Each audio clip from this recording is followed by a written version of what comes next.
Tu as peut-être déjà entendu parler de l'ombre. Tu sais ce que c'est. Mais je veux te parler aujourd'hui de quelque chose que la plupart des gens ne voient pas. Pas ce que tu as caché parce que c'était sombre, mais ce que tu as caché parce que c'était trop grand, trop brillant, trop vivant. Jung appelait ça l'or dans l'ombre. Et il y a une catégorie de personnes chez qui cet or est particulièrement bien enfui. Ce sont les personnes qui cherchent la lumière. Les personnes spirituelles.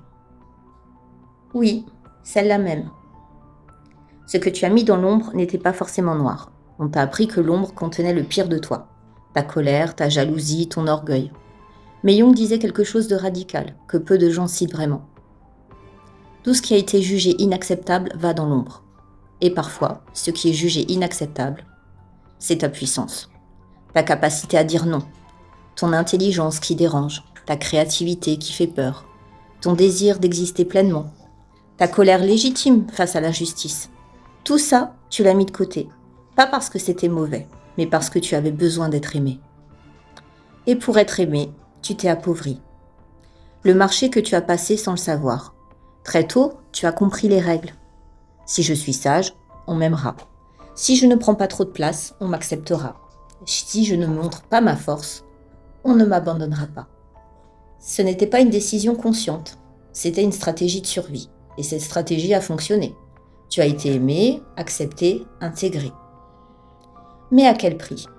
Tu as laissé derrière toi des parts entières de toi-même, comme on laisse des affaires dans une maison qu'on quitte en urgence, en se disant « je reviendrai les chercher plus tard ». Plus tard n'est jamais vraiment venu.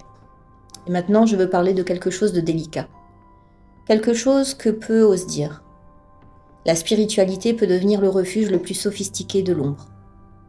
Jung l'avait observé chez ses patients, et il avait un mot pour ça.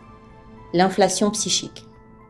C'est le moment où la quête de lumière devient une façon élégante de ne pas regarder l'obscurité. Concrètement, ça ressemble à ça. On parle d'amour universel, mais on ne supporte pas certaines personnes. On prêche le lâcher-prise, mais on contrôle tout. On affiche la paix intérieure, mais on juge secrètement. On dit que je ne suis plus en colère, mais le corps, lui, ne ment pas. Ce n'est pas de l'hypocrisie, c'est de l'ombre déguisée en éveil. Jung appelait ça la persona spirituelle.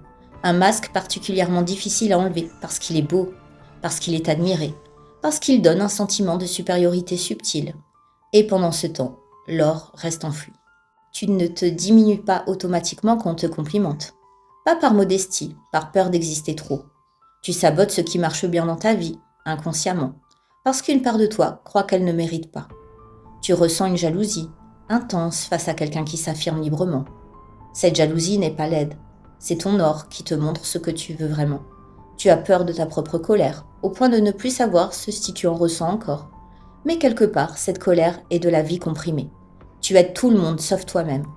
Pas parce que prendre soin de toi, ça semblerait égoïste. Et l'égoïsme, tu l'as mis dans l'ombre depuis longtemps. Récupérer l'or de ton ombre, ce n'est pas devenir quelqu'un d'autre. C'est redevenir entier. Ça commence par une question simple et brutale. Qu'est-ce que j'ai dû abandonner de moi-même pour être aimé ? Parce que les autres t'ont pris ce que toi tu as déposé volontairement pour acheter leur amour. Et ensuite, tu le regardes, sans te juger, avec la curiosité de quelqu'un qui trouve un trésor oublié. Jung disait que rencontrer l'ombre demande du courage, mais rencontrer l'or dans l'ombre demande encore plus. Parce que ça signifie accepter d'être grand, d'être puissant, d'être pleinement vivant. Et ça, pour beaucoup, c'est la peur la plus profonde.